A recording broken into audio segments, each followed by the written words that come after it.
যে আকাঙ্ক্ষা বাস্তবায়নের জন্য আবু সাঈদ মুগ্ধরা প্রাণ দিয়েছেন তা বাস্তবায়নে রূপরেখা দিয়ে জুলাই বিপ্লবের ঘোষণাপত্র প্রকাশে সরকারের প্রতি দাবি জানিয়েছে বৈষম্য বিরোধী ছাত্র আন্দোলন। তাদের দাবি, যে সংবিধান আওয়ামী লীগের দুঃশাসন ও জুলুমের হাত থেকে রক্ষা করতে পারেনি, ওই সংবিধান বাতিল করে নতুন একটি গণতান্ত্রিক সংবিধান তৈরি করতে হবে। জুলাই বিপ্লবের ঘোষণাপত্রের পক্ষে জনমত তৈরির লক্ষ্যে 7 দিনের গণসংযোগ কর্মসূচি পালন করছে বৈষম্য বিরোধী ছাত্র আন্দোলন ও জাতীয় নাগরিক কমিটি। এর অংশ হিসেবে বুধবার ঢাকার যাত্রাবাড়ি, মিরপুর ও মোহাম্মদপুরে লিফলেট বিতরণ করেন তারা। বিকেলে রাজধানীর মোহাম্মদপুর বাস স্ট্যান্ড থেকে শুরু করে টাউন হল পর্যন্ত সড়কের পাশের দোকান, বাজার, পথচারী ও শ্রমজীবী মানুষের সঙ্গে কথা বলেন নেতাকর্মীরা।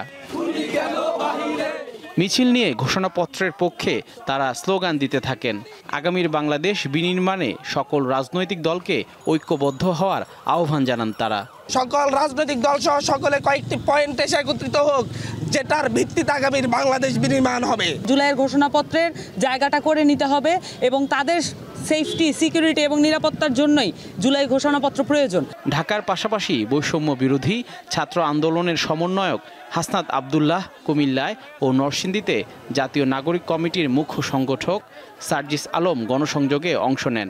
ফ্যাসিবাদী রাজনীতির বিপক্ষে যে জনগণের যে আকাঙ্ক্ষা, সেই আকাঙ্ক্ষার প্রতিফলন এই জুলাই গণ অভ্যুত্থানের ঘোষণাপত্রে অবশ্যই থাকতে হবে।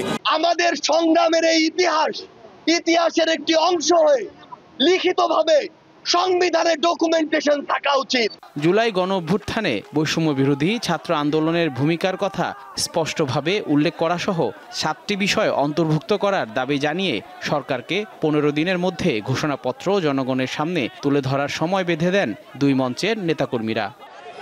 জহুরুল মোহসান, দীপ্ত সংবাদ, ঢাকা।